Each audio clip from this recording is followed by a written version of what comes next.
Selamat malam teman-teman dan selamat malam juga untuk Pak Mahroji selaku dosen untuk analisis laporan keuangan. Di sini kami dari kelompok 1 ingin mempresentasikan terkait analisis sumber dana dan penggunaan modal. Dari kelompok 1 ini terdiri dari Ingrid Putriana Hadi, saya sendiri Pania Sugiyarti, dan Putri Nilansari. Untuk presentasi kali ini kita akan membahas terkait sumber penggunaan modal dalam konteks bisnis. Di sini kita akan menjelaskan metode analisis yang dapat membantu bagaimana mengelola sumber daya keuangan bisnis dengan lebih efektif. Di sini ada pentingnya analisis modal, yaitu analisis modal membantu perusahaan memahami dengan jelas sumber dana yang tersedia dan cara tersebut dialokasikan.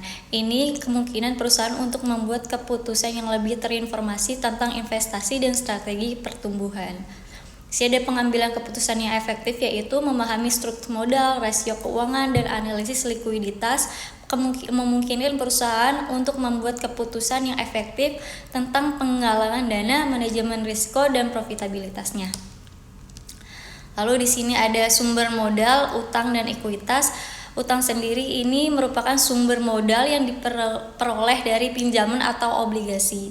Keuntungannya meliputi fleksibilitas, akses cepat, dan dedukasi bunga. Namun, utang juga membawa beban bunga dan risiko default. Di sini ada ekuitas, di mana ekuitas sendiri itu mewakili kepemilikan dalam perusahaan. Modal ekuitas dapat diperoleh dari investasi awal, laba ditahan, dan penerbitan saham. Ini menawarkan fleksibilitas tetapi dapat melibatkan biaya yang lebih tinggi dan pengenceran kepemilikan. Lalu di sini ada komposisi sumber modal. Di sini utang ada 70%, lalu ekuitasnya itu harusnya ada 30%. Yaitu perusahaan yang menggunakan utang secara signifikan akan memiliki risiko utang yang tinggi, yang menunjukkan bahwa sebagian besar asetnya dibiayai dengan hutang. Lalu untuk yang ekuitas ini 30% perusahaan yang menggunakan lebih banyak modal ekuitas akan memiliki rasio utang yang lebih rendah, menunjukkan bahwa sebagian besar aset mereka dibiayai dengan modal pemilik.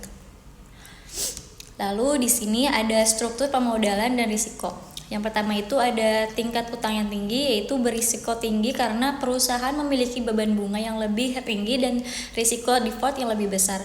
Namun hal ini dapat meningkatkan pengembalian bagi pemegang saham. Lalu yang kedua ini ada tingkat utang yang rendah, yaitu risiko yang lebih rendah karena perusahaan memiliki fleksibilitas keuangan yang lebih besar dan risiko yang lebih kecil. Namun hal ini dapat membatasi pertumbuhan dan peluang. Modal digunakan untuk mendanai investasi dalam aset tetap seperti pabrik, peralatan, dan teknologi.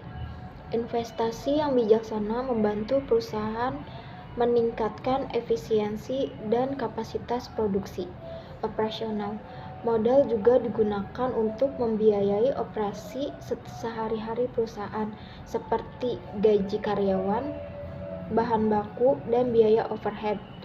Manajemen modal kerja yang efektif penting untuk memastikan likuiditas dan efisiensi operasional. Analisis likuiditas, rasio lancar, dan asid tes. Rasio lancar mengukur kemampuan perusahaan untuk melunasi kewajiban jangka pendek dengan aset lancar. Rasio yang lebih tinggi menunjukkan likuiditas yang lebih kuat. Rumus aset lancar yaitu rumusnya aset lancar dibagi kewajiban lancar. Selanjutnya asid tes. Asid tes atau rasio kas cepat lebih konservatif dan menghilangkan persediaan dari perhitungan. Rasio yang lebih tinggi menunjukkan likuiditas yang lebih kuat. Rumusnya yaitu kas ditambah surat berharga dibagi kewajiban lancar. Selanjutnya analisis solvabilitas, rasio utang dan debt to equity. Rasio utang. Rasio utang menunjukkan proporsi aset perusahaan yang dibiayai dengan utang. Rasio yang lebih tinggi menunjukkan risiko keuangan yang lebih tinggi. Debt to equity. Debt to equity mengukur jumlah utang yang dimiliki perusahaan dibandingkan dengan ekuitas. Rasio yang lebih tinggi menunjukkan bahwa perusahaan lebih banyak mengandalkan utang. Saya akan meneruskan Ingrid. Analisis aktivitas perputaran modal kerja. 1. Perputaran modal kerja menunjukkan seberapa efisiensi perusahaan menggunakan modal kerjanya untuk menghasilkan penjualan. Rasio yang lebih tinggi menunjukkan efisiensi yang lebih besar. 2. Di sini ada rumus perputaran modal kerja. Rumus perputaran modal kerja adalah penjualan dibagi modal kerja. Optimalisasi struktur modal. 1. Analisis yang komprehensif. Analisis yang komprehensif tentang sumber dan penggunaan modal penting untuk mengoptimalkan struktur modal perusahaan. 2. Pertimbangan faktor-faktor seperti resiko, profitabilitas, dan likuiditas harus mempertimbangkan dalam menentukan struktur modal yang optimal. 3. Peningkatan efisiensi. Struktur modal yang dioptimalkan dapat meningkatkan efisiensi operasional, profitabilitas, dan pertumbuhan perusahaan. Penentuan kebutuhan modal kerja. Periode perputaran modal atau periode terikatnya modal kerja adalah periode perputaran atau periode terikatnya modal kerja adalah merupakan keseluruhan atau jumlah dari periode-periode yang meliputi jangka waktu pemberian kredit, beli, lama penyimpanan bahan mentah di gudang, lamanya proses produksi, lamanya barang jadi disimpan di gudang, dan jangka penerimaan piutang. 2. Pengeluaran kas rata-rata setiap harinya merupakan sejumlah pengeluaran kas rata-rata setiap harinya untuk keperluan pembelian bahan mentah, bahan pembantu, pembayaran upah buruh, dan biaya-biaya lainnya.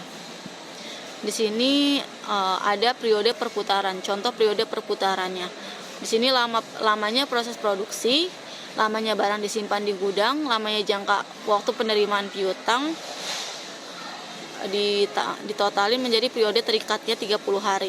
Pengeluaran setiap harinya, bahan pembantu, biaya tenaga kerja, jumlah biaya lain-lainnya, jumlah pengeluaran setiap harinya.